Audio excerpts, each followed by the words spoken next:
Teacher ஆகணும்னு சின்ன வயசில் நினச்சேன், முடியல. அப்புறம் வழக்கறிஞர் ஆகணும்னு நினச்சேன், அதுவும் முடியல. எனக்கு இங்கே எப்போவுமே இந்த ஆசிரியர்களை பார்த்தா எனக்கு ரொம்ப பிடிக்கும். அதற்கு காரணம், இந்த உலகத்திலேயே பொறாமப்படாத ஒரு ஜாதின்னு ஒன்று இருந்ததுன்னா அது ஆசிரியர் பெருமக்கள் மட்டும்தான். தங்கிட்ட இருக்கிற படித்த பசங்க கலெக்டர் ஆகிட்டான், தங்கிட்ட இருக்கிற படித்த பசங்க டாக்டர் ஆகிட்டான், அவங்கள விட ஆசிரியர்களுக்கு தான் ரொம்ப பெருமையாக. என்கிட்ட படித்தவன் இன்னைக்கு கலெக்டர். ஆசிரியர்கள் வேற எந்த பதவியில் இருக்கிறவனுக்கும் அது வராதுங்க. இப்போ நமக்கே பக்கத்தில் வேலை செய்கிறவன், நம்ம கூட வேலை செய்கிறவனுக்கு 100 ரூபாய் இன்க்ரிமெண்ட் ஜாஸ்தி வந்தாலே 3 நாள் சாப்பாடு இறங்க மாட்டேது. முடியல, அவனுக்கு மட்டும் எப்படி போட்டானுங்க அப்படின்னு நம்மளே சொல்கிறோம். அவன் ஜால்ரா அடிக்கிறான் சார், அதனால தான் போட்டாங்க. நான் எப்பவுமே ஸ்ட்ரெயிட்டாக இருப்பேன், ஏதோ ஒன்று சொல்கிறோம். ஆனால் ஆசிரியர்கள் மட்டும்தாங்க. அதே சமயத்தில் ஆசிரியர்களை பிடிக்கும், அதே சமயத்தில் ஆசிரியர்களை பார்த்தா பொறாமையாகவும் இருக்கும். ஏன் தெரியுமா? ஆசிரியர்கள் பாருங்க, இப்போ நீங்களாம் படித்து ஒரு டிகிரி முடித்து டாக்டர் ஆகிறீங்க, எங்கேயோ ஒரு ஹாஸ்பிட்டலில் வேலை செய்ய போகிறீங்க, இல்லை ஏதோ ஒரு இன்ஜினியரிங் ஏதோ ஒரு இடத்துக்கு வேலை செய்ய போகிறோம். வேலை சேரும் பொழுது நமக்கு வயசு 20-25 தான் இருக்கும். ஆனால் கூட வேலை செய்கிறவங்க சீனியராக இருப்பாங்க. பார்த்துக்கிட்டீங்களா? 40 வயசு 50 வயசு ஆள் கூட தான் பழகணும். ஒரு நாளைக்கு 8 ஹவர் அவங்க கூட தான் இருக்கணும். பெருசுங்களோட அவங்ககிட்ட வேலை கற்றுப்போம். இருந்தாலும் நம்மளோட ரொம்ப பெருசுங்க. ஒரு வாரத்திலேயே நம்மளே பெருசாக ஆகிட்ட மாதிரி ஒரு ஃபீலிங் வரும்.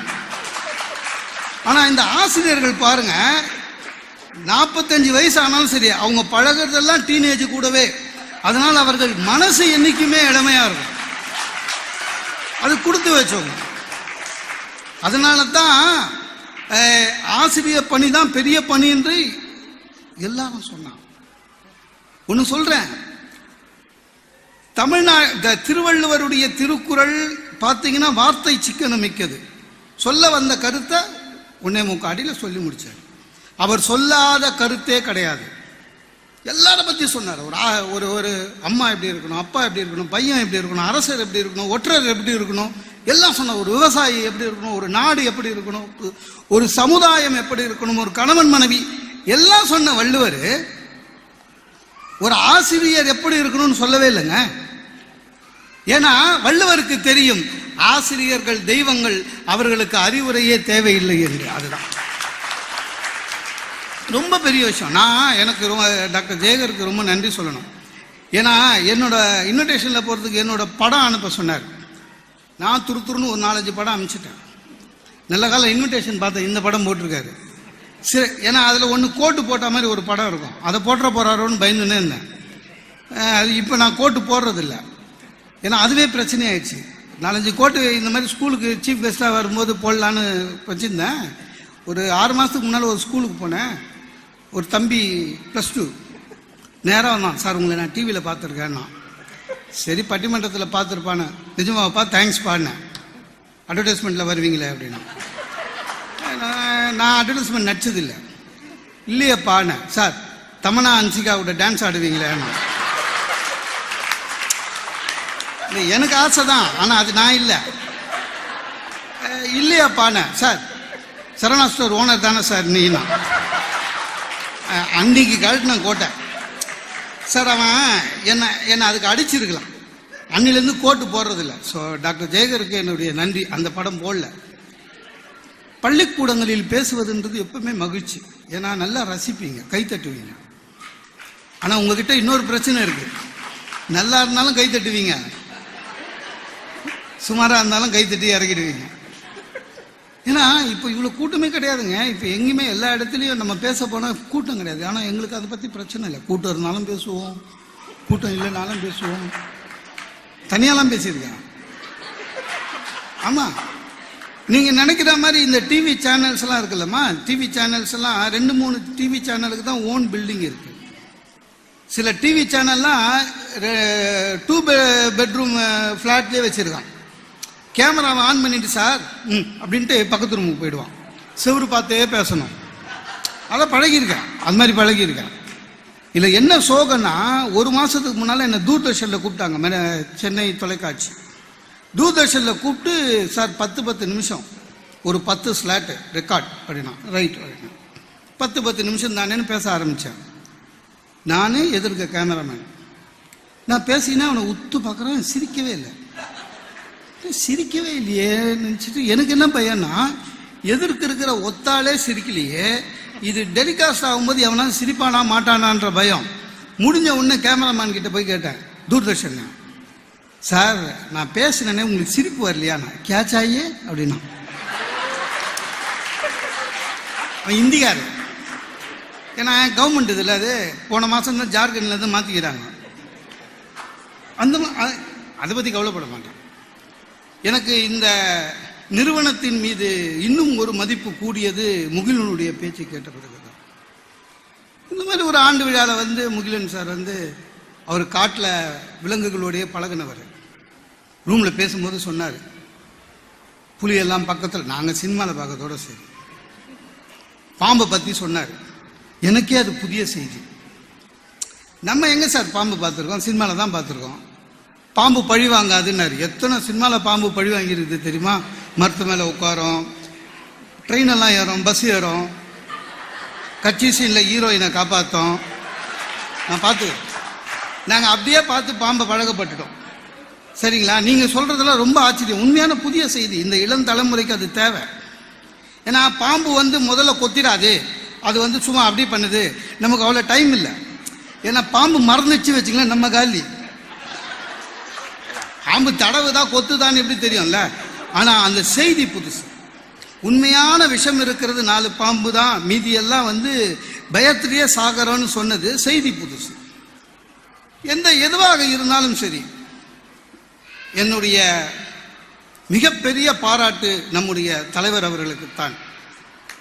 ஏனென்றால் வேலூர் என்ற ஒரு மாவட்டத்திற்கு தனி சிறப்பு இருக்கிறது என்றால் அதற்கு இவரும் ஒரு காரணம் என்பதுதான் உண்மை. சார் ஒரு காலத்தில் ஒரு 20 வருஷம் முன்னால வேலூர் அப்படின்னா ஜெயிலை தவிர எதுவும் ஞாபகம் வராது ஜனங்களுக்கு. ஏதாவது பேசினா வேலூர் காமிச்சிருவேன், இல்லைன்னா வெயில்னா வேலூர் ஞாபகம் வரும். ஒரு பேஷண்ட்டை பார்த்தா சிஎம்சி ஞாபகம் வரும் ஒரு காலத்தில். ஆனால் நம்ப மாட்டீர்கள், இன்றைக்கு உலகம் முழுவதும் இந்த மாவட்டம் தெரிகிறது என்று சொன்னால் உங்களுடைய தங்க கோயிலும் உங்களுடைய கல்வி நிறுவனங்களை உருவாக்கிய தலைவரும் தான். அது மட்டுமல்ல, பின்தங்கிய மாணவர்கள், பொருளாதாரத்தில் பின்தங்கிய மாணவர்கள் ஸ்பார்க் என்கிற புத்திசாலித்தனமோடு இருந்தால் அவர்களுக்கு இலவச கல்வி அளிக்கிறேன் என்று சொல்லி அளிக்கிறாரே, அதுதான் உண்மையான சார் சாதனைன்னா. அதுதான் நம்மளோட பிரச்சனை. என்னன்னா சாதனைக்கு அர்த்தம் தெரியாம சுத்தின்னு இருக்கும். நிறைய யங்ஸ்டர்ஸ் உங்களுக்கு தெரியும், சாதனைக்கு என்னென்ன புக்கு இருக்கு, வேர்ல்டு ரெக்கார்டு, அதெல்லாம் கின்னஸு, லிம்கா. நான் ஒரு நாள் லிம்கா எடுத்து பார்த்தேன். எனக்கு என்னமோ அதெல்லாம் சாதனை மாதிரியே தெரியல, என்னமோ வேலை எடுத்து செய்கிற மாதிரி தான் நினச்சேன். உண்மையிலே என்னை பொறுத்தளவு சார் ஒருத்தர் சாதனை பண்ணாராம். என்னடா பண்ணாருன்னு, இவர் கையாலேயே 2 கிலோமீட்டர் நடந்து போனார் சார். நான் என்ன கால் தான் இருக்குது, அப்புறம் எதுக்கு வேஸ்ட்டாக கையால் நடந்து 2 கிலோமீட்டர், இது ஒரு சாதனையா சார்? இவர் 65 பிளேடு சார் அப்படியே போட்டு வாயில் முழுங்கிட்டார் சார். நான் டேய் பசிச்சா பன்னு சாப்பிடு, அதுக்கு எதுக்கு 65 பிளேடு, இது ஒரு சாதனையா? இது பரவாயில்லைங்க. ஒருத்தன் சொன்னான், சார் இதுவரையும் அவர் சாதனையை முறியடிக்கவே இல்லைண்ணா. என்னடாண்ண, ஒரு கூண்டில் நல்ல பாம்பு கூட 4 நாள் இருந்துக்கிறார் சார்ண்ணா. நான் சொன்னேன், டாய் கல்யாணம் ஆகி 15 வருஷம் ஒரே வீட்டில் இருக்கிறேன், நான் என்னைக்காவது அதை சாதனைன்னு சொல்லியிருக்கேனா? இதெல்லாமா ஒரு சாதனை? ஒன்றும் கிடையாது. மகிழ்ச்சியாக இருக்கணும். எது சாதனை? பிற்பட்ட மாணவர்களை மேலுக்கு கொண்டு வந்து இந்த மாவட்டத்தையே தமிழகத்தின் இந்தியாவின் முன்னோடியாக மாற்றுகின்ற ஒரு தலைவர் உங்களுக்கு கிடைத்திருக்கிறாரே, உண்மையிலே அதுதான் சாதனை. அந்த சாதனை தொடர வேண்டும் சார். மகிழ்ச்சி தெரியல சார், மகிழ்ச்சியா இருக்கிறோமானே தெரியல.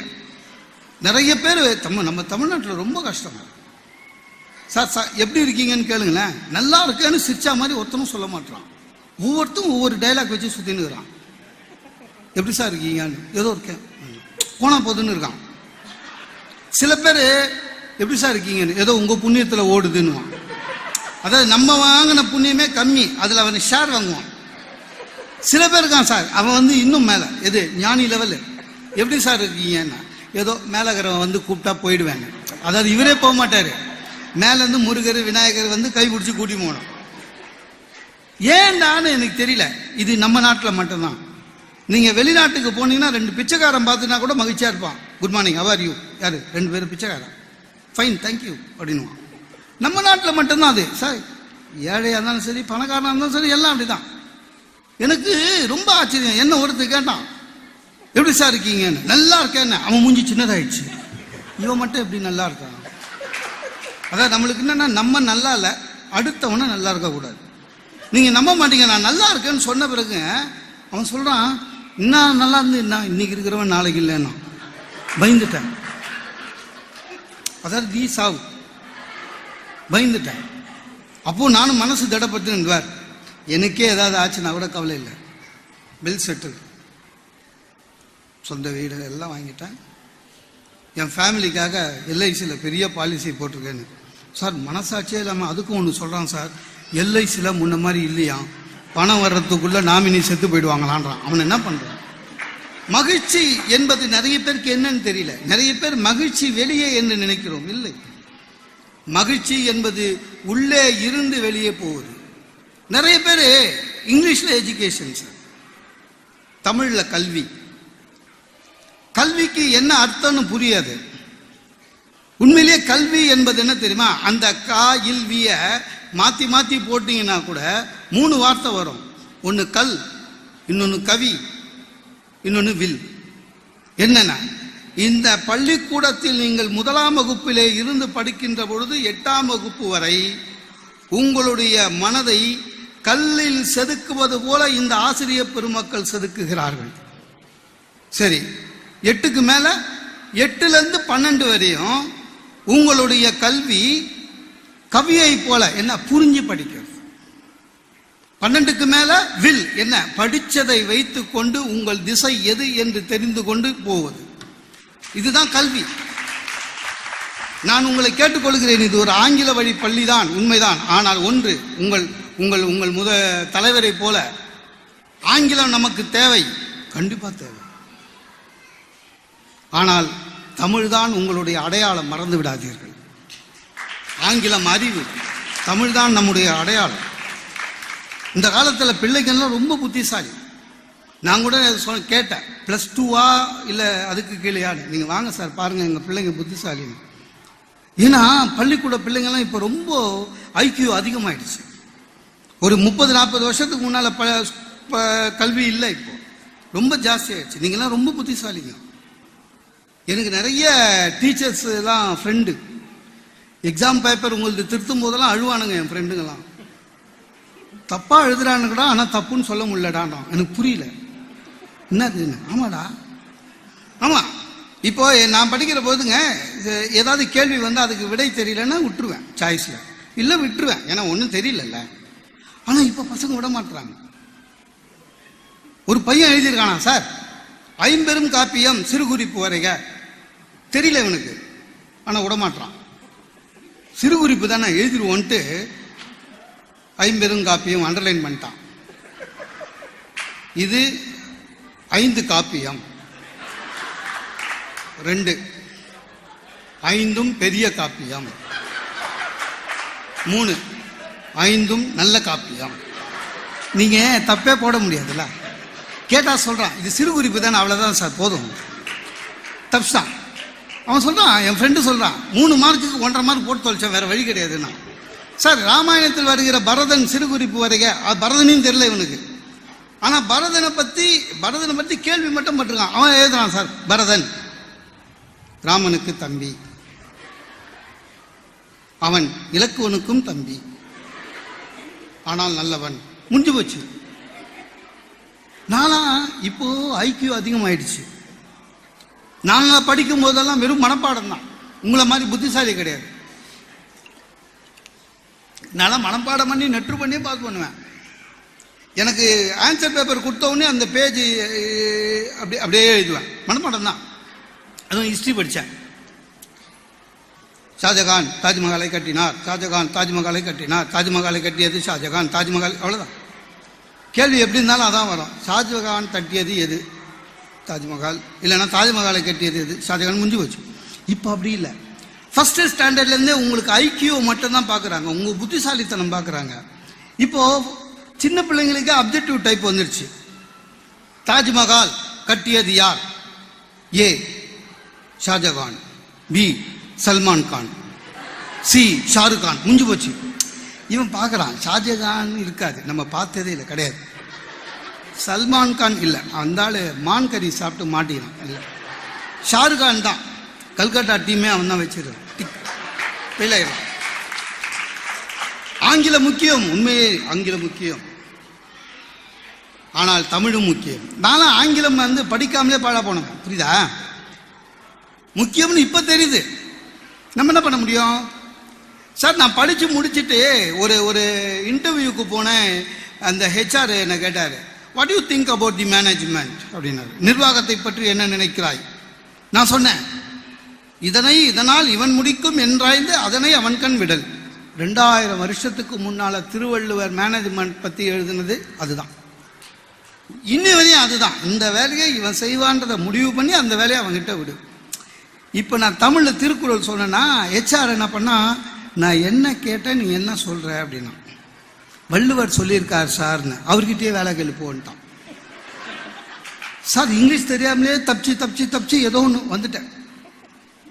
என்னன்னா என் சிஇஓ ஒருத்தர் ஒரு 6 மாசத்துக்கு முன்னால வேலைக்கு சேர்ந்தார், சீஃப் எக்ஸிக்யூட்டிவ் ஆஃபீஸர். அவர் ரொம்ப ஸ்ட்ரிக்ட். எப்படி? மெட்ராஸில் கம்பெனி ஓனரு தமிழர், அவரும் தமிழர், ஆனால் இங்கிலீஷில் தான் பேசணும் ஆஃபீஸில், ஸ்ட்ரிக்ட்டு. வந்து என்னை கூப்பிட்டாரு, நீங்கள் வெளியில் தமிழ்லாம் பேசுவீங்களா சொன்னாங்க. எஸ் சார், இங்கே ஒன்லி இங்கிலீஷ். அதுலேருந்து அவர்கிட்ட பேசுறதே விட்டேன். ஏன்னா பெரிய பிரச்சனைங்க. நம்ம என்ன சொல்ல போகிறோன்றதை மனசுக்குள்ளேயே டிரான்ஸ்லேட் பண்ணணுமா, அதை சொல்லும் போது தடங்குமா திக்குமா, எதுக்கு பிரச்சனை? பேசுறதே இல்லை. அன்னைக்கு என்ன ஆயிடுச்சுங்க, ஸ்கூட்டரில் போனேன், ஆஃபீஸுக்கு போகும்போது நின்ன இந்த குட்டியானன்னு ஒரு வண்டி இருக்குது தெரியுமா? அது என்ன வண்டியோ, குட்டியானன்னு சொல்லியா வேனு, அது பின்னால் இடிச்சிச்சு. என் மட்காடு நசுங்கிடுச்சு. இப்போ நான் லீவு சிஓக்கு தான் சொல்லணும், அந்த ஆளுக்கு இங்கிலீஷில் தான் சொல்லணும், நமக்கு அது வராது. அப்புறம் என்ன பண்ண, எது தோராயமாக சொல்லலான்னு ஃபோன் அடிச்சிட்டேன். எடுத்துட்டார். சார் மோகன சுந்தரம் சார், எஸ் என்ன மார்னிங் சார்ண்ணா, எஸ் சார் குட்டியான ஹிட் மீ சார்ண்ணா. வாட் அப்படின்னா, இல்லை சார் குட்டியானை, அதாங்க குட்டியானை தானே அந்த வண்டி பேர், அது என்ன நம்ம டாட்டா இதெல்லாமா ஒன்றும் தெரியாது. குட்டியான hit me sir, are you riding in forest அப்படின்னாரு. ஃபாரஸ்ட்லியாக இருக்கிற என்ன பார்த்தேன், என்ன சொல்கிறதுன்னு தெரியல. சார் மட்காடு நசுங்கிச்சின்னு தமிழில் சொன்ன, நசுங்கிறதுக்கு என்னன்னு எனக்கு இங்கிலீஷில் தெரியல. நசுங்கிச்சின்னு சொன்னால் அவனுக்கு புரியாது. சொட்டையாயிடுச்சின்னு சொல்லாமான்னு பார்த்தா கிண்டல் பண்ணுறோன்னு நினச்சிப்போம், ஏன்னா அவர் சொட்டை. மொத்தமாக சஸ்பெண்ட் பண்ணிட்டு போகிறான்னு டக்குன்னு என்ன பண்ணேன், எனக்கு தெரிஞ்ச ஒரே English, sir I am suffering from ஃபீவர்னு வச்சிட்டேன். ஆங்கிலம் முக்கியம், ரொம்ப முக்கியம். நான் இங்கே மாணவர்களுக்கு உங்களை கட்டுப்படுத்துகிறேன்னு நினைக்காதீங்க. இன்றைய சூழ்நிலையில் மாணவர்களுடைய ஒரே எதிரி மொபைல் ஃபோன், ஞாபகம் வச்சுக்கோங்க. அதை விட்டு வெளியில் வந்துட்டீங்கன்னா பிரகாசமாக வருவீங்க. அது வரும் தானா உங்ககிட்ட. ரொம்ப கஷ்டமாக இருக்குங்க. என் வயசில் இருக்கிறவங்களுக்கே கஷ்டமாக இருக்குது. மொபைல் ஃபோனை வச்சுக்கிட்டு ரொம்ப கஷ்டம் சார். காலைல 6:30 மணிக்கு எழுந்து இப்படி பார்க்குறேன், 70 பேர் குட் மார்னிங் சொல்லிக்கிறான். 70 பேர். அவனுங்கெல்லாம் அலாரம் வச்சு எழுந்துக்கிறானுங்க குட் மார்னிங் அனுப்புறதுக்கு. கூட காலங்களில் 6 மணிக்குங்க பழமொழி அனுப்புகிறான். நாளை நிச்சயம் இல்லை. காலங்களில் 6 மணிக்கு படிக்கிறோம், நாளை நிச்சயம் இல்லை. ஒருத்தன் சொல்கிறான், சுனாமி வந்தாலும் கவலைப்படாது. எப்படி கவலைப்படாமல் இருக்கு? ஏதோ ஒன்று போடுறது, ஃபார்வர்டு தானே சும்மா. ஆக சில பேர் வாழ்க்கையை வாட்ஸ்அப்லேயே முடிச்சிடறான். அது மாதிரி இருக்கக்கூடாது. உங்களுடைய முதல் கடமை கல்வி கற்பது, உங்களுடைய 2வது கடமை கல்வி கற்பது, உங்கள் 3வது கடமையும் கல்வி கற்பது. மறந்து விடாதீர்கள். எல்லாம் மாறி போச்சு, முன்ன மாதிரி இல்லை. போட்டி உலகம் ஆயிடுச்சு. சார் 100 மார்க் எடுக்கிறவன் ஃபர்ஸ்ட் 100 மார்க்கே 4 பேர் எடுக்கிறான். 99.99ன்றான். பயமா இருக்குது. ஒரு காலத்தில் நான் 42 மார்க் வாங்கணும்னா அவ்வளோ சந்தோஷப்படுவேன். எல்லாரும் உங்களுக்கு சொல்லுவாங்க ரோல் மாடல். ஐயாவோட ரூம்ல அப்துல் கலாமை பார்த்தேன், படம் வச்சிருந்தார். சரி, எல்லாருமே சொல்றோம் அப்துல் கலாமா நம்மளுக்கு ரோல் மாடல். இல்லை இல்லை, அப்துல் கலாமுக்கு யார் ரோல் மாடல்? கலாமுக்கு யாரும் ரோல் மாடல் இல்லை, அப்துல் கலாமே ரோல் மாடலாக மாறினார். இப்ப நம்மளும் எல்லாரும் ராக்கெட் விடுவோமா? அதெல்லாம் கிடையாது. ரோல் மாடல் என்பது யாரு? நாம தான். நாம் மற்றவருக்கு ரோல் மாடலாக மாற வேண்டும். பேரண்ட்ஸும் அதை ஒத்துக்கணும். அதுதான் பிரச்சனை. ஏன் நான் படிக்கும் போதே எனக்கு அந்த பிரச்சனை இருந்தது. எனக்கு ரோல் மாடல் யார் தெரியுமா? எங்க அம்மா அப்பா சொல்லி சொல்லி சொல்லி எனக்கு ரோல் மாடல் மகேஷ்னு பேரு. எங்க பெரியப்பா பையன் என்னோட 2 வயசு கூட. உயிரட்டும் என் வாழ்க்கையில் எல்லாத்துலயும் 100 வாங்குவாங்க. இந்த 100க்கு 100 வாங்குற மைனாரிட்டி அவன்.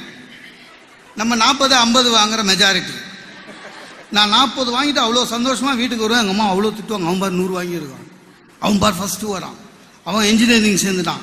நம்ம வாங்கின மார்க்குக்கு BA ஹிஸ்ட்ரி தான் கொடுத்தான், இன்ஜினியரிங் சேர்ந்துட்டான். அவனை மாதிரி வா, அவனை மாதிரி வா, அவனை மாதிரி வா. அவன் வேற சும்மா இல்லாமல் கேம்பஸ் இன்டர்வியூல அமெரிக்கா போயிட்டான். நீ அம்ஜிகரி. ஐயோ, என் ஒரே எதிரி மகேஷ் தான். நல்ல காலம் 3 வருஷத்துக்கு முன்னால தான் எனக்கு திருப்தி ஆச்சு. என்னன்னா அவன் அங்கே போனானே, அங்கே என்ன பண்ணா லட்சக்கணக்கில் சம்பாதிச்சான். அங்கேயே ஒரு கருப்பு இன பெண் இருக்குல்ல, நீக்கிறோம், அவங்கள லவ் பண்ணி கல்யாணம் பண்ணினான். இப்போ நான் அடித்தேன் எங்கள் அம்மாவை, அம்மா மகேஷ் மாதிரி அப்படின்னு. கம்முன்னு அவன் கெட்ட பையன். அப்போ ரோல் மாடல்னா என்ன?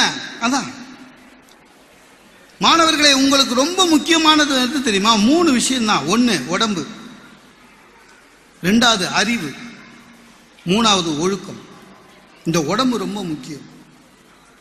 உடம்பை பார்த்துக்கணும். சுவாமி விவேகானந்தரை விட ஒரு ஆன்மீகவாதி யாருமே இல்லை. ஆனால் அவர் கூட உடம்பை பத்திரமா பார்த்துக்கணும்னு சொல்லியிருக்காரு. உடம்பை பார்த்துக்கணும். அதே மாதிரி உங்கள் அறிவை விருத்தி செய்ய வேண்டும். ஒரு புத்தகத்தை ஒரு நாள் படிக்காம இருக்கக்கூடாது. ஔவையார் சொன்னாங்கன்னு சொல்லலாம், ஓதாமல் ஒரு நாளும் இருக்க வேண்டாம். காலை எழுந்தவுடன் படிப்பு, இதெல்லாம் சொல்லலாம், படிக்கணும். 3வது, இது எல்லாத்தையும் விட முக்கியமானது ஒழுக்கம். ஒழுக்கம் இல்லாமல் நீங்கள் எவ்வளவு பெரிய அறிவாளியாக இருந்தாலும் கவலை இல்லை. சார் எல்லாம் மாறி போச்சு சார். இப்போ உலகம் மாறிக்கொண்டே வருகிறது. போட்டி உலகம் ஆயிடுச்சு. சாருக்கு தெரியும், முகிலன் சாருக்கு. ஒரு காலத்தில் சார் ஜூக்கு போனா சிங்கம் கூண்டுக்குள்ள இருந்துச்சு, நம்ம வெளியில இருந்து வேடிக்கை பார்ப்போம். இப்போ மாறிடுச்சு. என்னடானா நம்மள கூண்டு வண்டியில் இட்டு போறான், சிங்கம் உலாத்தினுக்குது. மாறிடுச்சு. அட்வர்டைஸ்மெண்ட்ல மாறுதுங்க. ஒரு ஸ்கூட்டி அட்வர்டைஸ்மெண்ட், ஒரு 15 வயசு பொண்ணு, லைசன்ஸ் இருக்குதா இல்லையான்னு தெரியல, தலைமுடியெல்லாம் விரிச்சு போட்டு ட்ருன்னு போகுது ஸ்கூட்டிக்கு. நடிகர் அப்பாஸ வீடு வீடா கதவை தட்டி உங்க டாய்லெட் கிளீனா இருக்குதான்னு கேட்கறான். மாறி போச்சு. மாறுவது நம்மளை விட மாத்தினவங்க யாருங்க? நல்லவன்றதுக்கு அர்த்தத்தை மாத்தினவங்க நம்ம தானே தமிழ. நல்லவன்ற அர்த்தம் வேற. இப்ப நம்மளே மாத்திட்டோம். நம்மளே சொல்றோம், அவர் இருக்காரு சார், A1 சீட்ல உட்காந்து இருக்காரு கிளர்க்கு, ரொம்ப நல்லவன் சார், கை நீட்டி காசு வாங்கிட்டா வேலை முடிச்சு கொடுத்துருவான்றான். இன்னொருத்தர் சொல்றான், அவர் பரவாயில்லடா, பக்கத்துல உட்காந்துக்கிறாரு பாரு, அவர் இன்னும் நல்லவன், வேலை முடிக்கலன்னா வாங்கின காசை திருப்பி கொடுத்துட்றான்றான். எல்லாம் முடியாது சார். இன்றைக்கு நியாயம், நீதி, தேர்மை எல்லாம் இருந்த ஊர் இது. நம்மளே இப்ப கடையில வாங்கும்போது கேட்குறோம், இது ஒரிஜினலா டூப்ளிகேட்டான்னு. நம்மளே கடைக்காரன் சொல்றான், டூப்ளிகேட் சார், ஆனால் ஒரிஜினலோட நல்லா இருக்கும்ன்றான். டூப்ளிகேட் எப்படா ஒரிஜினலோட நல்லா இருக்கும்? பழக்கமாயிடுச்சு நமக்கு, எல்லாம் பழக்கம் ஆயிடுச்சு. சாப்பாடு மாறி போச்சு. ஒரு காலத்தில் நீங்களாம் உங்க வீட்டில் ஒரு காலத்தில் நம்மளுடைய சாப்பாடு எப்படி சார்? காலை உணவு இட்லி தான் சிறந்த உணவுன்னு இன்னைய வரையும் வேர்ல்டு ஹெல்த் ஆர்கனைசேஷன் சொல்றான், உலக சுகாதார நிறுவனம் சொல்றான், இட்லியை விட தி பெஸ்ட் பிரேக்ஃபாஸ்ட் இல்லைன்னு. நம்மளே மாத்திட்டோம். ஏன்னா எல்லாமே இப்போ எல்லாம் புட்சாலின்னு நினைச்சு ஐரோப்பிய சிந்தனைகளை வளர்த்து. நான் என் வீட்டில் ஒரு மாசத்துக்கு முன்னால உட்காரன் டேபிளில், இட்லி வரும், தோசை வரும்னு என் ஒய்ஃபு சின்ன கப்பு ஒன்று வச்சா, பிளாஸ்டிக் கப்பு. என்னது என்ன பிரேக்ஃபாஸ்ட்னா? இட்லி 8. நான் உள்ளே போனால் ஏதோ ஒரு பேக்கெட் எடுத்துன்னு வந்தா, சிசரில் கட் பண்ணா, ஏதோ ஜல்லி மாதிரி கொடன்னு கொட்டினான். என்னது இதுன்னு? கிளாக்ஸ்னா இதுதான் இனிமேல் பிரேக்ஃபாஸ்ட், இதில் தான் கலோரி அதிகம்னா. அதை பார்த்த உடனே பசி போயிடுச்சு. கொஞ்ச நேரம் கழிச்சு கேட்டால் பால் ஊற்றவான்னு கேட்டான். யாருக்குன்னு. பால் ஊற்றி சாப்பிட்டா நல்லா இருக்கும், அப்புறம் உங்கள் இஷ்டம் அப்படின்னா விட்டுட்டேன். திரும்பி பார்க்குறேன், என் நாய் என்னையே பார்க்குது. ஏன்னா அது சாப்பிட்ற பிளேட்டும் கப்பு தான், அது பிரேக்ஃபாஸ்ட்டும் அதே மாதிரி ஜல்லிக்கல் தான். நம்ம பிரேக்ஃபாஸ்ட்டை இவன் சாப்பிட்டா நமக்கு என்ன கொடுப்பாங்க, நல்லா மாறி போச்சு. உங்களுக்கு எவ்வளோ தூரம் தெரியும் தெரியல. ஒரு காலத்தில் நம்ம வந்து விருந்தினர்களை அவ்வளோ மதித்தோம், கூப்பிட்டு உட்கார வச்சு பந்தி பரிமாறணும். இப்போ எல்லா இடமும் மாறி போச்சு. ஐரோப்பிய நாகரீகம், பஃபே, ஸ்பூன், ஸ்பாக், கையில் சாப்பிட்ற மாதிரி வராதுங்க. இந்த பஃபேன்னு ஒரு சிஸ்டம் உங்களுக்கு தெரியும்னு நினைக்கிறேன். என்னென்ன அது நல்லது தான். ஐரோப்பிய நாகரிகம் என்ன சொல்லுது, ஃபுட்டை வேஸ்ட் பண்ணக்கூடாது, உங்கள் பிளேட்டில் வந்து எவ்வளோ வேணுமோ நீங்கள் அதை மட்டும் எடுத்து. நமக்கு இன்னும் அந்த இது வரல. அதுவும் இல்லாமங்க, எனக்கு பஃபே பற்றி எனக்கு ஒன்றும் அவ்வளோ நல்ல அபிப்பிராயம் இல்லை. ஏன்னா நமக்கு பழைய சிஸ்டம் தான், உட்காந்து பந்தி பரிமாறணும், யாராவது எத்துனா சார் இங்கே எத்துனா சார் போடு சார். இப்போ அப்படி இல்லை. அது இந்த பீங்கான் பிளேட்டு 1.5 கிலோ அதை வச்சுக்கிட்டு க்யூவில் நிற்கும் போது எங்கேயோ நிற்கிற மாதிரி ஒரு ஃபீலிங் வரும். அதுக்கு நமக்கு முன்னால் இருக்கிறவன் குலோப் ஜாமுனை 2 எடுத்து போட்டான் வச்சுக்க, பக்குன்னு இருக்கும். நம்ம போகிற வரையும் குலோப் ஜாமுன் இருக்குமா, ரீஃபில் பண்ணுவானுங்களா. சில பேர் அதுக்கே பிள்ளையார்கிட்ட வேண்டிப்பான், பிள்ளையாரப்பா நான் போகிற வரையும் குலோப் ஜாமுன் இருக்கணும்னு. அது இல்லாமல் அந்த சிஸ்டமே கொஞ்சம் கொஞ்சமாக எடுத்து வைக்கிறதுக்கு நம்மளுக்கு அந்த சிஸ்டம் தெரியாது. சில பேருங்க எல்லாத்தையும் ஒரே தட்டில் எடுத்து வைக்கிறான். தயிர் சாதம் நடுவில் குலோப் ஜாமுனு, அவியல், இந்த பக்கத்தில் தயிர் பச்சடி, இன்னொன்று வச்சுருக்கான். அவனுங்க எடுத்துன்னு வர்றது பார்த்தாலே நம்மளுக்கு வாமிட்டு வரும். ஆனால் சில பேர் இருக்கான் சார், இதுலேயே டிப்ளமா வாங்கினவன் இருக்கான். அவனை பார்த்தா இங்கே இருக்கிறான், அங்கே இருக்கிறான், கடவுள் மாதிரி எல்லா இடத்துலையும் இருக்கிறான். நம்ம ஒரு ஸ்பூன் சாப்பிட்றதுக்குள்ள எல்லாம் முடிச்சுட்டு அவன் வந்து ஐஸ்கிரீமுக்கு வந்துடுவான். பழசு எல்லாமே மாறி போச்சு. மாறினதுன்னா எது? இந்த சமூகம் மாறியது. மாறாதது ஒன்று, கல்வி. இன்னைக்கு இருக்கிற இளைஞர்களுக்கு என்ன பிரச்சனைனா, நீங்கள் மற்றவர்களை மட்டுமே பார்த்து கொண்டிருக்கிறீர்கள். அதை தான் முதல்ல சொன்னேன், மற்றவர்களை மட்டும் பார்க்கிறோம். நம்ம என்ன பண்றோங்க, 2 விதமா பார்க்கிறோம். ஒன்று, வெற்றி அடைந்தவர்களை பார்த்து கைத்தட்டுகிறோம். அது விளையாட்டுத்துறையாக இருக்கட்டும், சினிமாவாக இருக்கட்டும், எந்த துறையாக இருக்கட்டும், ஜெயிச்சவனை பார்த்து கைத்தட்டுறோம், அவனை ஆராதிக்கிறோம். கோலி நல்லா அடிச்சார், அவர் ஃபேன். தோனி நல்லா அடிச்சார், அவர் ஃபேன். தல படம், அவர் ஃபேன். விஜய் படம், அவர் ஃபேன். நான் எத்தனை வாட்டி அப்பா அம்மான்னு சொன்னேன், அப்பா கைத்தட்டல. தல படம், விஜய் படம், ஃபேன், ரைட். அவங்க ஜெயிச்சவங்க. நம்மளுடைய குணம் பாருங்க, வெற்றி பெற்றவர்களை ஆராதிக்கிறோம், வணங்குகிறோம், போற்றுகிறோம், அவங்களுக்காக எதையும் செய்ய தயாராக இருக்கிறோம். ஒன்று. ரெண்டாவது, வெளியே அவர்களையே பார்த்து கொண்டு இருக்கிறோமே தவிர நம்மை பார்ப்பது கிடையாது. ஒன்று, வெற்றி பெற்றவர்களை ஆராதிக்கிறோம். இல்லை என்றால் நம்மளை விட பக்கத்து சீட்டில் இருக்கிறவன் 10 மார்க் ஜாஸ்தி வாங்கிட்டா அவனை பார்த்து பொறாமப்படுறோம். என் கூடவே படித்தான் சார் 5 மார்க், அவனுக்கு லக்கு சார். லக்கெல்லாம் ஒன்றும் இல்லை. ஒன்று, நாம் மற்றவர்களை ஆராதிக்கிறோம், இல்லை என்றால் மற்றவர்களை பொறாமைப்படுகிறோம். நாம் யார் என்பது நாம் உணராமல் வெற்றி கொள்ளவே முடியாது. அதான் உண்மை சார். உங்களுக்குள்ளே பேசிக்கங்க. நிறைய பேரை நான் பார்த்துருக்கேன். இந்த எல்கேஜி படிக்கும்போது என்னவா வர போறேன்னா டாக்டர். ஒரு 10 குழந்தை இருந்ததுன்னா 5 குழந்தை டாக்டர் சொல்லும், 5 குழந்தை என்ஜினியர் சொல்லுது. +2 முடிச்ச பையனை கேட்டேன், என்னவா ஆக போறேன்னு தெரியல சார். அதுதான் அவன் வந்து உண்மையிலேயே அதுதான் அவன் வந்து முடிவெடுக்கிற நேரம். ஆனால் அப்பவே அவன் வந்து எது தெரியலன்னு சொல்லியிருக்கான்.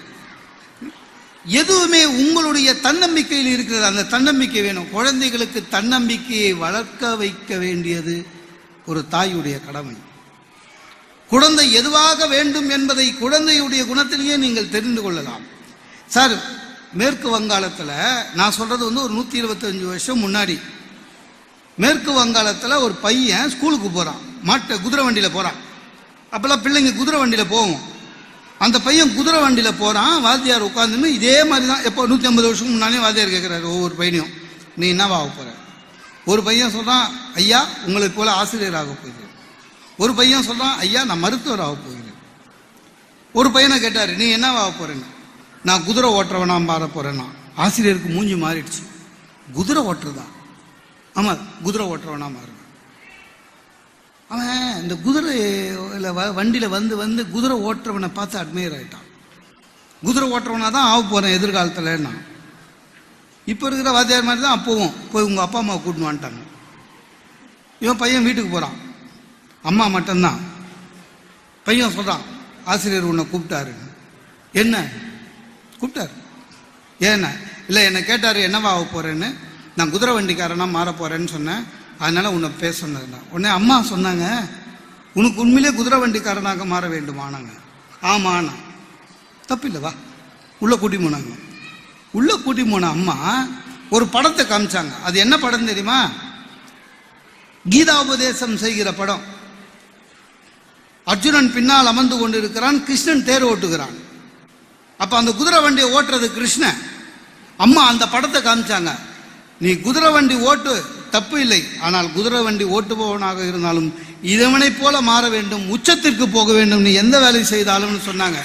நம்ப மாட்டீர்கள் நண்பர்களே, அந்த பையன் யார் தெரியுமா? இந்து மதத்தை உலகமெல்லாம் கொண்டு சென்ற சுவாமி விவேகானந்தர் என்பதை மறந்து விடாதீர்கள். சுவாமி விவேகானந்தருடைய அந்த லட்சியத்திற்கு விதை போட்டது அவர்கள் தாயார். அப்படிதான் இருக்கணும். தன்னுடைய குழந்தை விழிப்புணர்வு வரணுங்க. எப்பவுமே குழந்தைகளை கம்ஃபர்ட் ஜோன்லயே வச்சுக்கணும்னு நினைக்கிறது கஷ்டம். கம்ஃபர்ட் ஜோன்லயே இருக்கிறதுனா வாழ்க்கையில வெற்றி அடைய முடியாது. பிள்ளைகள் படிக்க வேண்டும், போட்டிகளில் கலந்து கொள்ள வேண்டும், போட்டிகளில் வெற்றி பெற வேண்டும். நம்ம ஏன் குழந்தைய பள்ளிக்கூடத்தை நம்மளே கற்றுக் கொடுக்கலாமே, ஏன் பள்ளிக்கூடத்துக்கு அனுப்புகிறோம்? பள்ளிக்கூடம் தான் ஒழுக்கத்தை கற்றுக் கொடுக்கும், பள்ளிக்கூடம் தான் கட்டுப்பாட்டை கற்றுக் கொடுக்கும், பள்ளிக்கூடம் தான் ஒரு ஒழுக்க சமூக ஒழுக்கத்தை, ஒரு டீம் ஒர்க்கை கற்றுக்கொள்ளும். ஒரு கியூல நிற்கிறது, ஒரு சாரி சொல்றது, ஒரு தேங்க்ஸ் சொல்றது, இதெல்லாம் வர்றது பள்ளிக்கூடத்தில் தான். அந்த ஒழுக்கத்தை கற்றுக் கொடுக்கிற பள்ளிக்கூடத்தில் உங்களுடைய பிள்ளைகளை எப்படி வளர்க்கிறார் சார்? ரெண்டு விஷயம். ஒன்று, ஆசிரியர்கள், பள்ளிக்கூடத்திலே ஆசிரியர்கள் மட்டுமல்ல பெற்றோர்களும், பெற்றோர்கள் வீட்டில் வெறும் பெற்றோர்கள் மட்டுமல்ல ஆசிரியர்களும். இப்படிதான் இருந்தால்தான் இந்த நாட்டில் சமூகம் ஒழுங்காகும். அதுதான் உண்மை.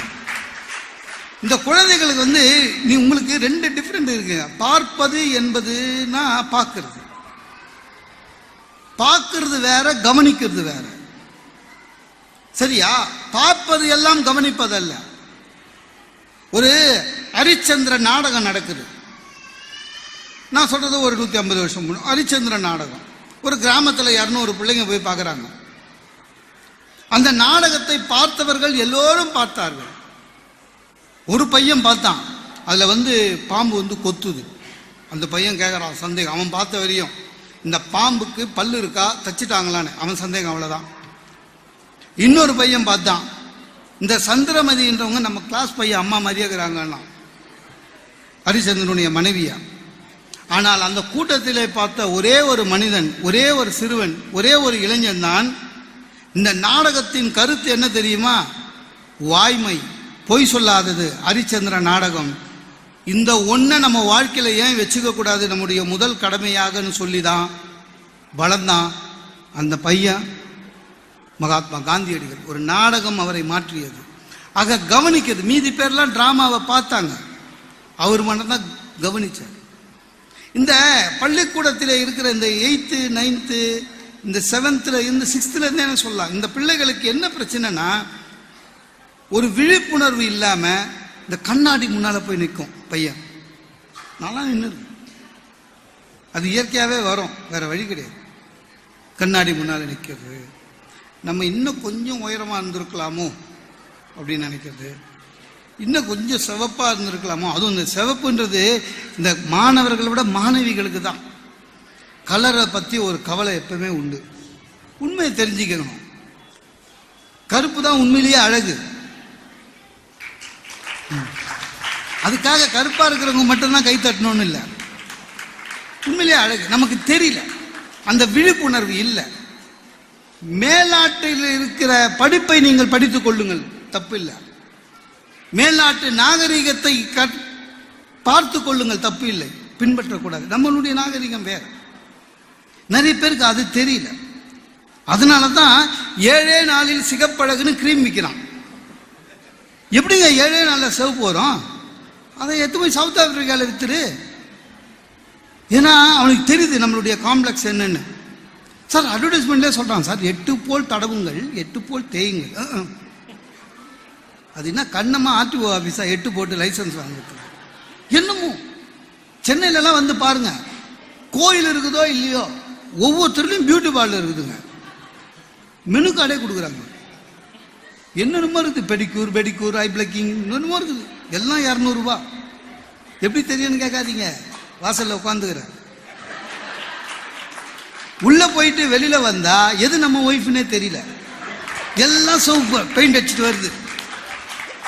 அவங்களே அடையாளம் பார்த்துட்டு வந்தாதான் உண்டு, வந்துருவாங்க. ஏன்னா நம்ம தானே துட்டு தர போறோம். சார் வெளிநாடு வேறங்க, வெளிநாட்டில் வந்து பனி சரிங்களா, -டிகிரியில் இருக்காங்க, ஐஸ். அங்க நீங்க 5 நிமிஷம் நின்னீங்கன்னா உதடெல்லாம் பிச்சுக்கும், உதடு பிஞ்சிடும், ரத்தம் கொட்டும், காதுல இருந்து ரத்தம் கொட்டும். அதுக்காக அவங்க வந்து அந்த குளிர் பிரதேசத்துக்காக என்ன பண்றாங்க, உதடு வெடிச்சிட போகுதுன்றதுக்காக வேஸ்லின் தடவுறாங்க, லிப்ஸ்டிக் தடவுறாங்க. நம்மளுக்கு அந்த மாதிரி எதுவுமே இல்லை, அடிக்கிற வெயில், அதுவும் வேலூர்ல நமக்கு அது தேவையே இல்லை. ஆனா நம்ம ஜனங்க அந்த ஸ்டைல் நினைச்சுது. ஐயோ சென்னையில வந்து பாருங்க, எல்லாம் லிப்ஸ்டிக் தான். கல்யாணத்துக்கு போனா அதுவும் காம்பினேஷனும் தெரியாது, ஒரு பச்சை அரக்கு பட்டு புடவை, சிவப்பு கலர் லிப்ஸ்டிக். அந்த லிப்ஸ்டிக்னு ஏங்க சொல்றீங்க, அது ஸ்டிக்கு, அது ஸ்டிக்கு, அது போடுறதுக்குன்னு ஒரு நேக்கு இருக்கு. அதெல்லாம் நம்மளுக்கு வராது, வரலன்னா விட்டுடணும், அடம் முடிக்க கூடாது. 40 ரூபா 50 ரூபாய்க்கு கிடைக்குதுன்னு வாங்கி வந்துடக்கூடாது. அதை என்ன பண்றதுங்க, இப்படி போடுறது இல்லை, வழிச்சு தடவின்னு வரும். அந்த கிருஷ்ணர் வெண்ணெய் திருண்ண மாதிரி அப்படியே ஃபுல்லா அப்படியே கல்யாணத்துக்கு வரும். நீங்க லிப்ஸ்டிக் போட்டீங்கன்னா கூட அதை மெயின்டைன் பண்ணணும் தெரியுமா. வெளிநாட்டுலலாம் ஹேண்ட்பேக்லயே வந்து பார்த்தீங்கன்னா இது வச்சிருப்பாங்க, ஒரு சின்ன பேப்பர் வச்சு அப்பப்போ பண்ணிப்பாங்க. நம்மளுக்கு அது கிடையாது. கல்யாண மண்டபத்தில் உள்ள நோஞ்சோன்னா வேர்த்து விறுவிறுக்கும். அங்கே சாப்பிட்றவங்களாம் ஸ்பூனில் சாப்பிடுவாங்க, டிஷ்யூ பேப்பரில் துடைச்சிப்பாங்க. நம்மளுக்கு அந்த மாதிரி கான்செப்டே கிடையாது, டிஷ்யூ பேப்பர் கான்செப்டே. நம்ம ஆளுங்க உள்ளே போய் சாப்பிடுது, கையில் ஃபுல்லாக சாப்பிட்டு கை கழுவி இப்படி துடைக்கும். வெளியில வரும்போது பார்த்தா எல்லாம் அனுமார் வேஷம் போட்ட மாதிரி இருக்கும்.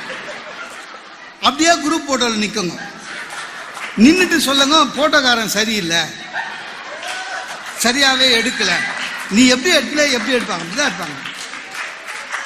அதாவது எல்லாத்தையும் பார்த்து நம்ம கத்துக்கணும்னு ஆசைப்படக்கூடாது. நம்ம ஊர் எது, நிறைய பேருங்க சின்ன குழந்தைக்கு எனக்கு ரொம்ப ஆச்சரியம், நான் பள்ளிக்கூட குழந்தை விதியை பற்றி பேசலாமா, பேசலாம். ஏன்னா மார்க்கு கம்மியாயிடுச்சுன்னா விதி சார் அப்படின்னா, 8ஆம் கிளாஸ் பையன் என்னடா விதினா, எனக்கு எப்பவுமே ராசி இல்லை சார். கிளாஸ்ல எல்லா பையனும் ஃபர்ஸ்ட் ஷோவே போவான், நம்மளுக்கு டிக்கெட்டே கிடைக்காதுன்றான். விதி இல்லை, நிறைய பேருக்கு அது தப்பா தெரியுது சார். ஒருத்தன் சாப்பிட உட்காந்துட்டான், பந்தியில பச்சடி போட்டுக்கிட்டே வராங்க, இவனுக்கு போடல, மறந்துட்டாங்க. இதுல என்ன பச்சடி சாப்பிட்டது இல்லையடா வாழ்க்கையில, அவன் வச்சவனா உனக்குன்னா பங்காளியா தகராளா கேஸா போட்டிருக்க, தம்பி பச்சடி வை, முடிஞ்சு போச்சு. சொல்லவும் மாட்டான், அந்த பச்சடியை விடவும் மாட்டான். அது பார்த்தீங்கன்னா அந்த பச்சடி போற பையன் போறான் தெரியுமா, அப்படியே கேட்கவும் மாட்டான். இதுல என்ன பிரச்சனைன்னா பக்கத்தில் இருக்கிறவன்ல அவன் சும்மா இருக்க மாட்டான். உங்களுக்கு பச்சடி போடல போல இருக்கு அப்படின்னு. அதுக்கு இவன் சொல்றான், நான் எப்பவுமே எனக்கு ராசி எப்பவுமே அப்படிதான் சார், எங்க அம்மாவுக்கு நான் 5ஆவது பிள்ளை, ஃபர்ஸ்ட் பிள்ளையா இருந்தா பிரதமர் ஆயிடுயா, டாய் நீ எந்த பிள்ளையா இருந்தாலும் பச்சடிக்கு நிக்க போற. எதுக்கு? மாணவர்களே, படிப்பு என்பது வெறும் படிப்பு மட்டுமல்ல, பயிற்சி முக்கியம். எத்தனையோ மோட்டிவேஷன் கிளாஸ்ல பேசி பேசி அழுத்து போச்சு. நாளைக்குன்னு ஒத்துக்காதீங்க, நாளைக்குன்னு ஒத்துக்காதீங்க, நாளைக்குன்னு விடாதீங்க, இன்னைக்கே படிங்க, எத்தனையோ பேசியாச்சு. அதனால வரமாட்டேங்குது. ஃபைனல் எக்ஸாம் வரும்போது தான் அந்த டென்ஷன் ஏறுது. டெய்லி படிச்சு மனசுக்குள்ள ஏத்திக்கிறதுக்கு இல்லை, பயிற்சி முக்கியம். உங்களை எத்தனை பேருக்கு கராட்டே ப்ரூஸ்லியே தெரியும்னு தெரியல, தெரிஞ்சிருக்கணும். மிகச்சிறந்த கராத்தே வீரன், தன்னுடைய இளம் வயதிலேயே பெரிய சாதனையை படைச்சவன், சரியா? அவங்கிட்ட ஒரு முறை கேட்டாங்க, நீங்கள் யாரை பார்த்து பயப்படுகிறீர்கள் என்று கேட்டார்கள். போட்டியில் கராத்தே போட்டி நடக்கும்போது நீங்கள் யாரை பார்த்தா ரொம்ப பயப்படுவீங்கன்னு. அதுக்கு புரூஸ்லி சொன்னான், 10,000 டெக்னிக்கை கற்று வச்சிட்டு இருக்க, 10,000 டெக்னிக்கை கராட்டேல 10,000 டெக்னிக்கை கற்று வச்சிருக்கிற ஆள் ஒருத்தன் நின்னானா நான் பயப்படவே மாட்டேன்னா. அடா 10,000 டெக்னிக்கை கற்று வச்சுருந்தா பயப்பட மாட்டியா? அப்போ யாருக்கு பயப்படுவேன்னா? புரூஸ்லி சொன்னார், ஒரே டெக்னிக்கை 10,000 வரை ட்ரெயின் பண்ணவன் இருக்கான் பார், பயிற்சி பண்ணவன், அவனை பார்த்தா பயப்படுவேன்னா. அப்போ பயிற்சி என்பதுதான் உண்மையான முக்கியம். நீங்கள் ஒரு எந்த துறையாக இருந்தாலும் சரி, பயிற்சி இருந்து விட்டால் உங்களை அடிக்கிறதுக்கே ஆள் கிடையாது. சரி, ஒரு முடிவு எடுக்கணும். ஒரு முடிவு எடுத்தால் அந்த முடிவில் நிற்கணும். அந்த முடிவு வித்தியாசமாக இருக்க வேண்டும். அப்பொழுதுதான் வாழ்க்கையிலே மிகப்பெரிய வெற்றியை நீங்கள் அடைய முடியும் என்பதுதான் உண்மை. வித்தியாசமாக இருக்கணும், முடிவு எடுக்கணும். நீங்கள் எல்லாரும் குசில் எல்லாம் கேட்பாங்க, நிலால யார் முதல்ல கால் வச்சாங்க? நீல் ஆம்ஸ்ட்ராங் இல்லையா?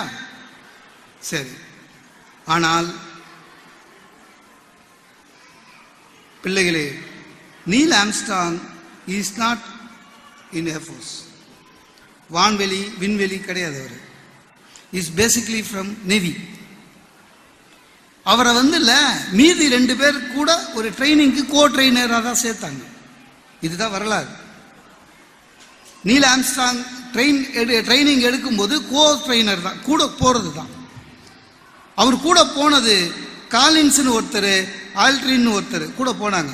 முதல்ல நிலால இருந்து இறங்கி நிலால கால் வைக்க போகிறது not decided. Armstrong not decided, வேற ஒருத்தர். போயாச்சு மேலே போயிட்டு அங்கே இருக்காங்க. உங்களுக்கு எத்தனை பேருக்கு தெரியும்? இது பெற்றோர்களுக்கு தெரியும். அந்த காலகட்டத்தில் ரஷ்யாவுக்கும் அமெரிக்காவுக்கும் கோல்டு வார் போயிட்டு இருக்கு.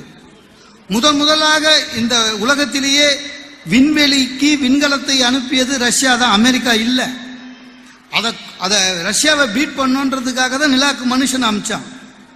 அப்போ அமெரிக்கா ரொம்ப கஷ்டத்தில் இருந்தாங்க. எப்படின்னா, இது இந்த ப்ராஜெக்ட் ஃபெயிலியர் ஆயிடுச்சுன்னா முடிஞ்சு போச்சு வாழ்க்கை. டென்ஷன்ல இருந்தாங்க. மேலே போயிட்டு அந்த இறங்கணும். கீழே இருந்து நாசாலேருந்து இன்ஸ்ட்ரக்ஷன் போகுது. முதலில் இறங்க வேண்டிய காலின்ஸை கீழே இருந்து சொல்லுகிறார்கள், ஆர் யூ ரெடி? ரெடி. வெளில வான்னு சொல்றாங்க. அந்த ஒரு செகண்டுடைய கம்மி. அந்த நேரத்தில் அவனுக்கு திடீர்னு பயம் வந்துச்சுங்க. யாருக்கு? காலின்ஸ்க்கு. ஏன்? இந்த நிலம் இங்கிருந்து பார்க்க அழகா இருக்கும், கிட்ட போய் பார்த்தா தான் தெரியும். அவன் என்ன பண்ணிட்டான், கீழே ட்ரைனிங்லாம் கொடுத்தாங்க, இது நிஜம். காலை வச்சா இழுத்துக்குச்சுன்னா என்ன பண்றதுன்னு, இல்லை வெடிச்சிச்சுன்னா என்ன பண்றதுன்னு ஒரே செகண்ட் யோசிச்சான். இங்கே நாசாவும் உலகமும் அதை உற்று நோக்கி கொண்டிருக்கிறது. அடுத்த கேள்வி கீழே இருந்து போகிறது, ஆம்ஸ்ட்ராங் ஆர் யூ ரெடின்னு. எஸ் ஆர்னு இறங்கிட்டான். உடனே முடிவு எடுத்து இறங்கினான். இந்த உலகத்திலேயே ஒரு மனிதன் முதலிலே நிலாவிலே கால் எடுத்த வரலாற்றிலே தன்னுடைய பெயரை பதித்து கொண்டான். இறங்கினவுன்னு அவனை கேட்டாங்க, சார் அவரு ஒரு நிமிஷம் தயங்கினாரே, ஒரு செகண்டு, நீங்க தயங்கலையே எப்படின்னு. அதுக்கு ஆம்ஸ்ட்ராங் சொன்னான், ஒன்று நிச்சயம், நான் இறங்கி உயிரோடு இருந்தால் வரலாறு என்னுடைய பெயரை முதலிலே நிலாவில் கால் வைத்தான் என்று குறித்து கொள்ளும். ஒருவேளை நான் இறந்து போயிருந்தாலும் வரலாறு நிலாவில் முதலாக இறந்தவன் என்றாவது இருக்கும். எப்படியும் என் பெயர் வரலாற்றில் இருக்கும்னா அதுதான். ஆக முடிவை எடுக்க வேண்டிய தருணத்தில் முடிவு எடுக்க வேண்டும். ஆனால் அந்த முடிவு எந்த பக்கம் போகணுன்றதை யோசிச்சு போகணும். எல்லாத்துக்கும் தடாலடியா முடிவு எடுக்கக்கூடாது. சார் ஒரு சிங்கம், அதுக்கு ஃப்ரெண்டு ஒரு இப்படி வச்சுப்போம், சிங்கம் நரி கூட கரடி, 3 பேரும் ஃப்ரெண்ட்ஸு வாக்கிங் போறாங்க. இந்த கரடி சொல்லுது சிங்கத்துக்கிட்ட, எனக்கு பசி எடுக்குது அப்படின்ச்சு. நரி சொல்லுது, ஆமா பசி எடுக்குது. உடனே சிங்கம் இருங்க அப்படின்னு பார்க்குது. ஒரு புலி போச்சு, நேர போச்சு சிங்கம். புலியை ஒரு அடி அடிச்சுது, எடுத்துட்டு வந்தது. புலி செத்து போச்சு. சிங்கம் நான் பச்சு எடுத்துட்டு வந்து கரடிகிட்ட கொடுத்து 3 பேருக்கு பங்கு போடுச்சு. கரடி பாவம் சூழ்நிலை தெரியல. 3 பேருக்கு பங்குன்னு சரி சமமா 3 பங்கு ரெடி பண்ணிச்சு. சிங்கம் அப்படி பார்த்தது பங்கை, எது எனக்கு இருந்துச்சு. 3த்துல எது ஒன்றாலும் எடுத்துக்கோங்க, 3 கரெக்டாக பங்கு போட்டிருக்கேன்ச்சு. சிங்கம் டென்ஷன் ஆயிடுச்சு. ஏன்னா எல்லாம் பசிக்குதுன்னு சொன்னது நீங்கள், குட்டி குட்டியாக இருக்கீங்க. நான் கஷ்டப்பட்டு போய் அந்த வேட்டையாடி அந்த புளியை எடுத்துன்னு வந்திருக்கேன். ஒரு பேச்சுக்கு பங்கு போடுன்னு சொன்னேன். அதுக்காக நரிக்கும் கரெக்டு, எனக்கும் அது வேணும். கோவம் வந்து ஒன்று போட்டுது, கரடி செத்து போச்சு. சிங்கம் நரி கிட்ட சொல்லிச்சு, சரி கரடியும் செத்து போச்சு, ஒன்று செய், கரடி புலி இந்த 2த்தையும் சரியா உனக்கு எனக்கும் சரி சமமாக பங்கு போடுச்சு. நரி என்ன பண்ணிச்சு, எல்லா கறியும் எடுத்து ஒரு ஓரம் வச்சுது, சின்னுண்டு வச்சுது. ராஜா அப்படின்ச்சு. என்னச்சு, அது எல்லாம் உங்களுக்கு, இந்த சின்னது எனக்கு இருந்துச்சு. சிங்கத்துக்கு ரொம்ப சந்தோஷம். எப்படி இவ்வளோ கரெக்டாக பங்கு போட்ட, இதை யார்கிட்ட கற்றுக்கிட்ட அப்படின்ச்சு. கொஞ்ச நேரத்துக்கு முன்னால் கரடி கிட்ட தான் கற்றுக்கிட்டேன். சமயத்துக்கு ஏற்றால் போல் முடிவெடுக்க வேண்டும். சமயத்துக்கு ஏற்றால் போல் முடிவெடுக்க. நம்மள நிறைய பேருக்கு அதுவே கஷ்டம். சார் உடுப்பி ஹோட்டல் போய் உட்காந்து, உடுப்பி ஹோட்டலில் என்னங்க கிடைக்கும் தெரியும், அந்த முடிவு கூட எடுக்க முடியாதுங்க. தெரியலங்க என்ன இருக்குது, என்ன இருக்கும் உடுப்பி ஹோட்டல் என்ன இருக்கும், இட்லி வடை அவ்வளோதான், பொங்கல் என்ன இருக்கு. அவன் ஒரு 10 சொல்லுவான், கடைசியாக இட்லி கொடுணுவான். அதை முதலே கேட்டு தொலைக்கிறது நம்ம ஊரில் மட்டும்தாங்க. அதை விட சிரிப்பு என்னென்னா, யாராவது ஒருத்தன் பில்லு கொடுக்கும்போது கூட சாப்பிட போவானுங்க தெரியுமா. ஐயோ, அவன் ஒரு பேச்சு கேட்பான், என்ன சாப்பிட்றீங்க, நீங்கள் என்ன சொன்னாலும் சாப்பிட்றேன். ஒரு முடிவெடுக்க முடியாமல், ஒரு தனித்துவமே இல்லாமல், எதுவுமே இல்லாமல். நான் இது சொன்னேனே, ஆம்ஸ்ட்ராங் இறங்கினா வரலாறு படைச்சதுன்னு சொன்னாங்க. ஆம்ஸ்ட்ராங்குக்கு அம்மா இருந்தாங்க. அப்போ நிருபர்கள் போய் ஆம்ஸ்ட்ராங்கோட அம்மாவை சொன்னாங்க, உங்கள் மகன் நிலாவிலே காலடித்து வைத்தானே, உங்களுக்கு மகிழ்ச்சி தானே என்று கேட்டார்கள். அதுக்கு அந்த அம்மா சொல்லிச்சான், அவன் நிலால கால் வச்சது எனக்கு மகிழ்ச்சி இல்லைங்க, நிலாக்கு போயிட்டு பத்திரமா பூமிக்கு வந்து பூமியில கால் வச்சானே அதுதான் எனக்கு பெரிய மகிழ்ச்சின்னு. அதான் அம்மா. பிள்ளைகளை பெரியவர்கள் சரியாக சொல்லி இருப்பார்கள். என்னன்னா, மாதா பிதா குரு தெய்வம். ஒரு பையன் இன்டர்வியூக்கு போறான், ரொம்ப புத்திசாலி பையன், இன்டர்வியூக்கு போறான். அந்த இன்டர்வியூவில் உட்காந்துருந்தவங்க, யூ ஆர் செலக்டட்னாங்க. தேங்க்யூ சார்னா. இவ்வளோ பெரிய போஸ்ட்டுக்கு வர, இவ்வளோ நல்லா படிச்சிருக்கா, ஃபர்ஸ்ட்டு வந்திருக்கா, very good, what is your பேக்ரவுண்டுன்னாங்க. அவன் சொன்னான், என்ன சார், எனக்கு சின்ன வயசுலேயே அப்பா இறந்துட்டாருன்னா. பக்குன்னு ஆயிடுச்சு. அப்புறம் உனக்கு சொத்து இருக்கானா? சொத்தே கிடையாது சார். அப்புறம் எங்கள் அம்மா தான் சார் என்னை காப்பாற்றினாங்கண்ணா. எப்படி, உங்கள் அம்மா படித்தவங்களா? இல்லை சார். வேறு எப்படி காப்பாற்றினாங்க சார்? எங்கள் அம்மா 10-15 வீட்டில் வேலை செஞ்சு காப்பாற்றினாங்க சார். நான் அப்புறம் நல்லா படித்தேன் சார், ஸ்காலர்ஷிப் வந்தது சார், இவரை மாதிரி ஒரு நல்ல ஒரு இடம் கொடுத்தாரு, எல்லாம் சொன்னான். அந்த சேர்மன் சொன்னார், அவரும் நம்ம சேர்மன் மாதிரி தான். சரி, எல்லாம் சொல்கிறீங்க, உங்கள் அம்மா தான் காப்பாற்றினாங்கன்றீங்க, என்னைக்காவது நீங்கள் என்ன பண்ணுவீங்க வீட்டில்? ஒன்றும் இல்லை சார், எங்கள் அம்மா என்ன ஒரு வேலையும் செய்யாமல் பார்த்துக்கிட்டாங்கன்னு. சேர்மன் சொன்னாராம், யூ ஆர் செலக்டட். வித்தியாசமான செலெக்ஷன் உண்டு. எப்படின்னா, சாதாரணமாக எந்த வேலைக்கு சேர்ந்தாலும் முதல் மாதம் லீவ் கொடுக்க மாட்டான். அந்த சேர்மன் சொன்னாராம், செலக்டட், முதல் 15 நாள் உனக்கு லீவு சம்பளத்தோட வீட்டுக்கு ஓடு. ஒன்றும் இல்லை, உன் அப்பா சிறிய வயதில் இறந்து விட்டார், ஏழ்மை குடும்பத்திலே இருந்திருக்கிறாய், உன்னை காப்பாற்றியது உன்னுடைய தாயார் படிக்காதவர், வீட்டு வேலைகளை செய்து காப்பாற்றி இருக்கிறார், உன்னை ஒரு பணியும் செய்யாமல் பார்த்து கொண்டார். என்னைக்காவது உங்க அம்மாவுடைய உள்ளங்கையை பார்த்து இருக்கிறாயா? இல்லை, போய் பார். ஒரு வாரம் உங்க அம்மா செய்யற வேலையை நீ செஞ்சு பாரு, அப்புறம் வா, உனக்கு வேலை உண்டு, சம்பளம் உண்டு, லீவ். போனா போயிட்டு 3 நாளில் வந்துட்டான். தாரையா கண்ணீர். சேர்மன் கிட்ட சொன்னான், சார், இந்த 20 வருஷத்துல எனக்கு எத்தனையோ வாத்தியாருங்க கற்றுக் கொடுத்தாங்க, ஆனால் அவங்கெல்லாம் கற்றுக் கொடுக்காத ஒரு வாழ்க்கையை நீங்கள் எனக்கு ஒரே நாளில் கற்றுக் கொடுத்தீங்க சார். வேலை கொடுத்தது இல்லை, நான் ஓடி போனேன், என் அம்மாவை பார்த்தேன், எங்கள் அம்மா கையை பார்த்தேன் சார், கையில் ரேகையே தெரியல, பாத்திரம் தேய்ச்சி கட்ட போய் கையெல்லாம் புண்ணாயிருக்கு. எங்கள் அம்மா காலை பார்த்தேன், எலும்புக்கூடு கால் மாதிரி இருந்தது, எங்கள் அம்மா கன்னத்து மொட்டி இருந்தது. என் தாயார் எந்த சுகத்தையுமே அனுபவிக்காமல் இருந்து எனக்காக உழைத்திருக்கிறார்கள். என்னுடைய தாயாரிடம் சொன்னேன், நீ இருமா, ஒரு நாள் வேலையை நான் பார்த்து கொள்ளுகிறேன்.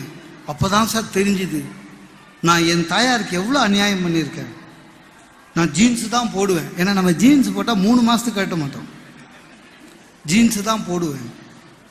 எங்கள் அம்மா அதை துவைக்கிறாங்க. நான் என் ஜீன்ஸை புரியணும் முடியவே இல்லை சார். பாத்திரம் துலக்குவது அவ்வளவு கஷ்டமாக இருக்கிறது. சமையல் செய்வது அவ்வளவு. அடுத்த வீட்டில் போய் கஷ்டப்பட்டு என்னுடைய தாயார் காப்பாற்றுகிறார். அப்போ அந்த தலைவர் சொன்னாராம், இதை மனசில் நிறுத்திக்கோ, இனிமேல் உன் தாயாரை நன்றாக தாங்கு. ஒன்றும் இல்லை, நம்மை தாங்குகிற பெற்றோர்களை எந்த மாணவன் தாங்குகிறானோ அந்த மாணவன் தான் உண்மையான உத்தமன். இதுக்காக நீங்கள் வெளியே போவே வாங்க. ஒரு கேள்வி பதில், சில வாட்டி நல்ல கேள்வி பதில் போடுவாங்க. ஒருத்தன் கேட்டிருந்தான், சார் பூஜை ரூமில் சாமி படம்லாம் இருக்கு, இறந்து போன என்னுடைய தாயார் படத்தையும் அது நடுவில் வைக்கலாமான்னு ஒருத்தன் கேள்வி கேட்டான். அதுக்கு அவர் பதில் சொன்னார், ஒரு குருஜி, உங்கள் தாயார் படத்துக்கு பக்கத்தில் கூட சாமியை வைக்கலாம்னாரு. அப்போ தாயார் என்பது சாமிக்கும் மேல. அந்த தாயாரையும் தந்தையும் வணங்குகள். வாழ்க்கையில் வெற்றி நிச்சயம். வாய்ப்புக்கு நன்றி.